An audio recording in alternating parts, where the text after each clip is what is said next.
એક છોકરી ગાંડાના પ્રેમમાં પડી જાય છે અને પછી ગાંડો એ છોકરી માટે જે કરે છે, જેની ખૂબ જ સમજ આપતી અને હૃદયસ્પર્શી આ કહાની છે, જેને મિત્રો સાંભળીશું આજના આ વિડીયોની અંદર।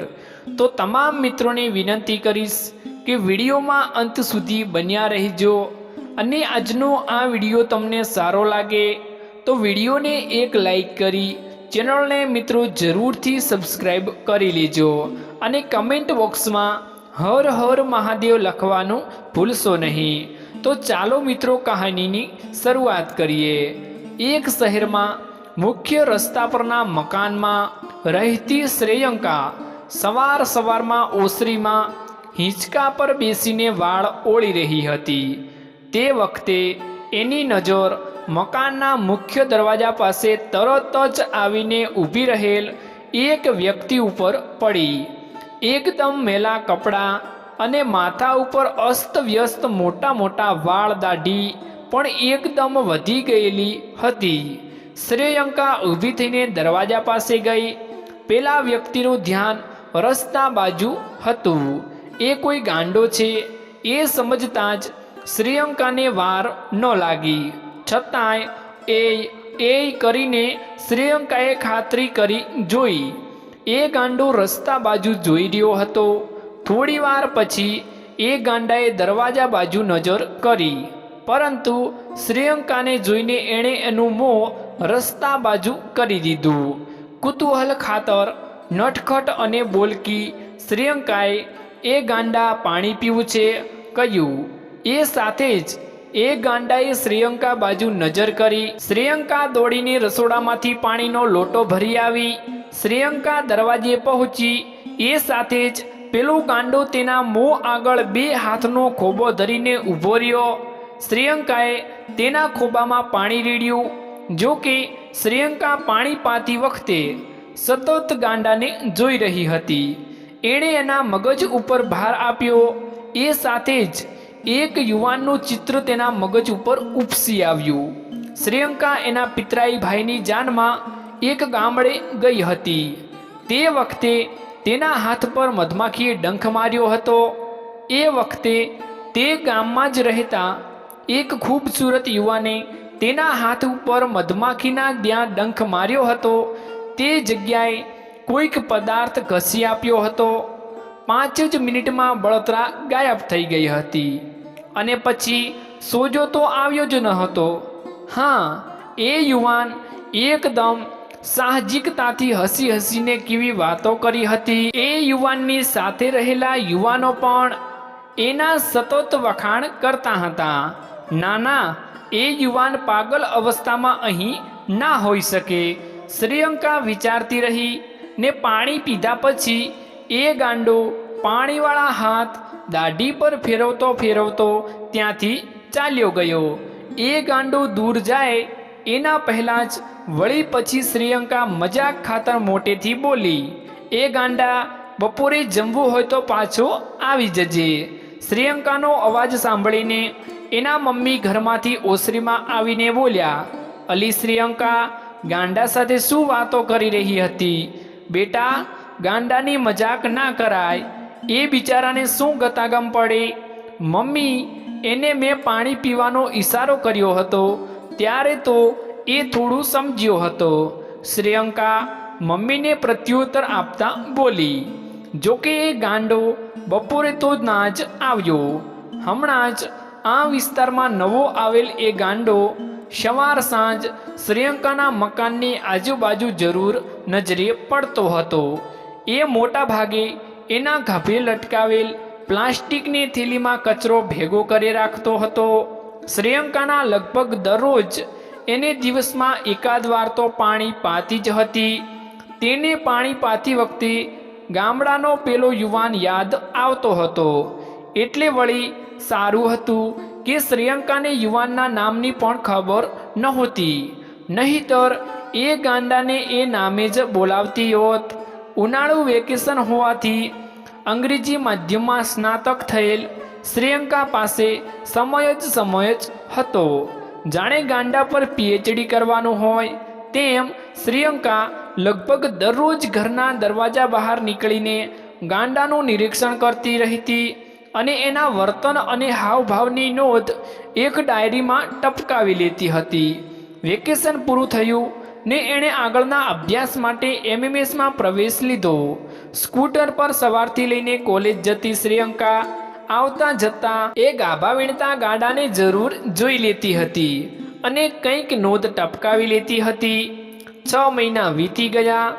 જેના નામ પરથી 500 મકાનનું વિશાળ સોસાયટીનું નામ ભાઈજીનગર પડેલ હતું એવા શહેરના પ્રખ્યાત બિલ્ડર અને આ સોસાયટીમાં જ આલિશાન મકાન બનાવીને રહેતા ભાઈજીભાઈને ત્યાં ઇન્કમ ટેક્સ અને સીઆઈડી ક્રાઇમ બ્રાન્ચના અધિકારીઓએ સંયુક્ત છાપો માર્યો. ઘણું બધું કાળું ધન અને સાથે જ શંકાસ્પદ વ્યવહારોની ડાયરીઓ પણ પકડાઈ ગઈ. ડાયરીઓમાં અંડરવર્લ્ડ સાથેના ભાઈજીભાઈના વ્યવહારોનો પણ ભાંડો ફૂટ્યો. ભાઈજીભાઈની ધરપકડ થઈ. એ સાથે જ શહેરમાં તોફાનો ફાટી નીકળ્યા. એ તોફાનોમાં 10 વ્યક્તિઓએ જીવ ગુમાવ્યો. પેલો ગાંડો એના પછી ક્યારેય ના દેખાયો. શું એ ગાંડો તોફાનમાં મૃત્યુ પામ્યો હશે? એ પછી તોફાનોનો ડરના કારણે શહેર છોડીને ચાલ્યો ગયો હતો. શ્રીયંકાની ડાયરી અધૂરી જ રહી. શ્રીયંકાનો એમએમએસનો અભ્યાસ પણ પૂરો થયો. એ સાથે જ એના પપ્પા હિરેનભાઈએ શ્રીયંકા માટે મૂર્તિઓ શોધવાનું કામ શરૂ કરી દીધું. 15 દિવસમાં 2 છોકરાઓ આવીને જોઈ ગયા, પરંતુ બંને માટે શ્રીયંકાએ નનૈયો ભણ્યો. 2 દિવસ પછી રવિવારના દિવસે કેતન નામનો છોકરો જોવા આવ્યો. મુલાકાત ગોઠવાઈ. એ સાથે જ શ્રીયંકા કેતનને ધારીને જોવા લાગી. આ યુવાનને મેં ક્યાંક જોયો છે. શું તે મારો સહાધ્યાયી રહી ચૂકેલ છે? શું કોઈ સામાજિક પ્રસંગમાં તેને જોયો છે? શ્રીયંકા આખરે ઓળખી જ ગઈ. તે બોલી ઉઠી, તમે તો મધમાખીના ડંખનો ઈલાજ કરવાવાળા જ છો ને? કેતન થોડું હસીને બોલ્યો, એટલે જ તો નસીબ અજમાવવા આવ્યો છું. કેતનનું વાક્ય સાંભળીને શ્રીયંકાએ પણ થોડું હસી લીધું.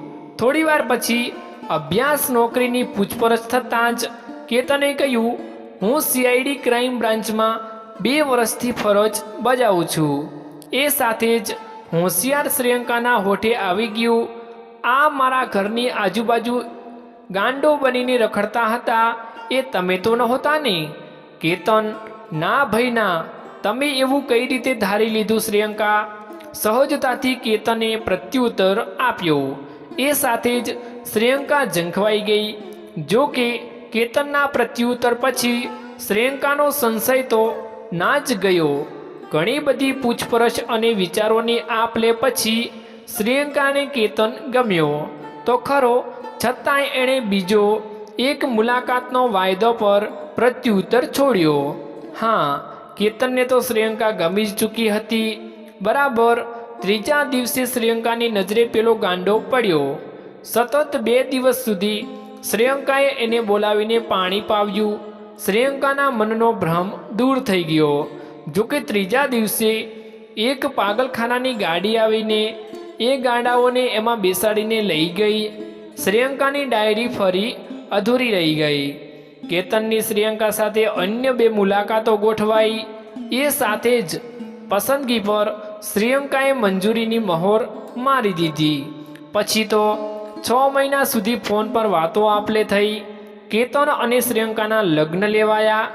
દિલમાં અનેક અરમાનો સાથે શ્રીયંકાએ શૃંગગૃહે પગ મૂક્યો. 2 દિવસ રોકાઈને ખૂબ જ ઉત્સાહ સાથે શ્રીયંકા એના પિયર ગઈ. બરાબર 15 દિવસ પછી શ્રીયંકા અને કેતનના કેરળનો પ્રવાસ ગોઠવ્યો.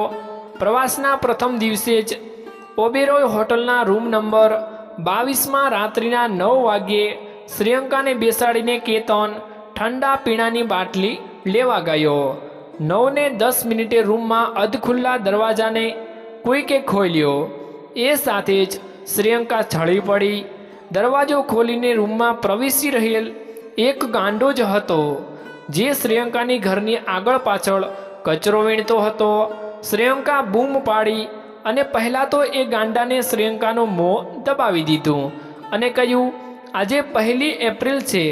શ્રેયંકા કહીને કેતને મુખોટો હટાવતા કહ્યું, હવે જો શ્રેયંકા, હું તારા પ્રેમમાં પાગલ છું, પરંતુ હકીકતમાં ડાયો ડમરો કેતન જ છું. હવે તારી અધૂરી ડાયરી પૂરી કરવી હોય તો જરૂર કરી દેજે શ્રેયંકા. કહીને કેતને શ્રેયંકાને એના બાહુપાસમાં જકડી લીધી. પૂરી 5 મિનિટ શ્રેયંકાનો હાફ હેઠો બેઠો. એ સાથે જ એ કેતનની છાતી પર હળવો ધબ્બો મારીને ધીરેથી બોલી, આપણી પ્રથમ મુલાકાત પછી તમે મને અંધારામાં કેમ રાખી? હું જ ગાંડો બનીને ભાઈજીભાઈના ઘેર થતી અવર જવરનો 6 મહિના સુધી અભ્યાસ કરીને CID ક્રાઇમ બ્રાન્ચને માહિતી પહોંચાડતો હતો. જો કે એના પછી ભાઈજીભાઈનો કેસ એ વખતે અધૂરો જ હતો. શ્રેયંકા, હું તને એ વખતે સાચી હકીકત જણાવું તો હું મારી ફરજ ચૂક થઈ ગયો હતો.